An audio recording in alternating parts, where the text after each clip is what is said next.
Last week, we discussed life on Earth from the dinosaurs to modern honeybees. The biodiversity we have on this planet is incredible, and we can learn so much by studying it closely. But we need to also talk about the one species who not only is the root cause of our current changing climate, but is also the one species who can solve this wicked problem. That's right, it's us. Humans are creating the problem primarily through the massive burning of fossil fuels that are dramatically increasing the amount of carbon dioxide in our atmosphere. But not all humans are going to feel the effects of this problem the same way or to the same degree. Dr. Asia Murphy confronts the way we think about conservation efforts directly and challenges the notion of half-Earth, a proposal that suggests we limit human living and development to just half the Earth.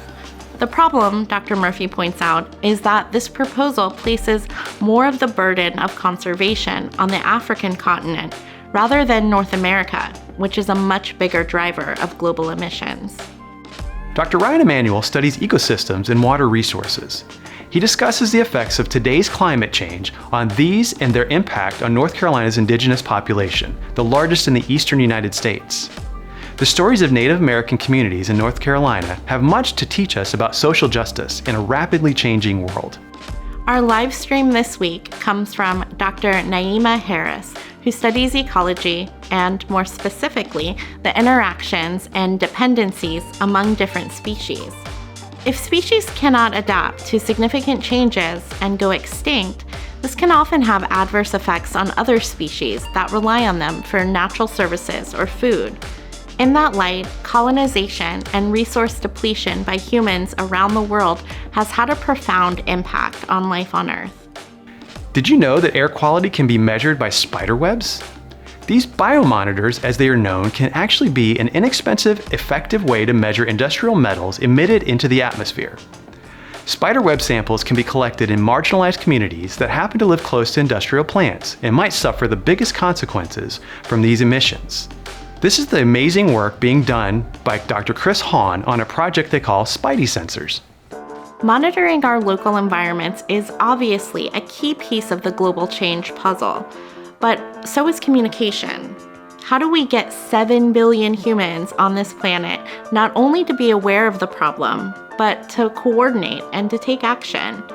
As Dr. Marcia Gordon, professor of film studies, points out, documentary films have been trying to warn us about climate change for not just years, but decades.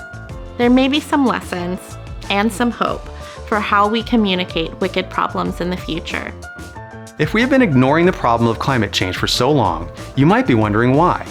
What is it about the human brain that enables us to look past looming dangers? That's exactly the question posed by Dr. Jane Lubischer, a neurobiologist. Dr. Lubischer explains how different parts of the brain react to different kinds of information and offers some insight into how we might try to overcome the inherent obstacles to solving wicked problems. What does the global change problem look like from space? We are delighted to have Dr. Christina Cook, NC State alumna and astronaut, join us here on the ground.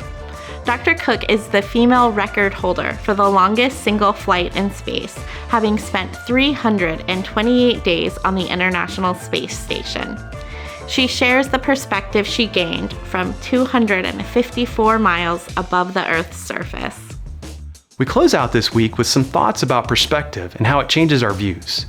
If you don't live on the coast and don't see rising sea levels, does that mean they're not happening? Or that they don't affect someone else? In order to truly solve wicked problems, we need to listen and accept the realities of others.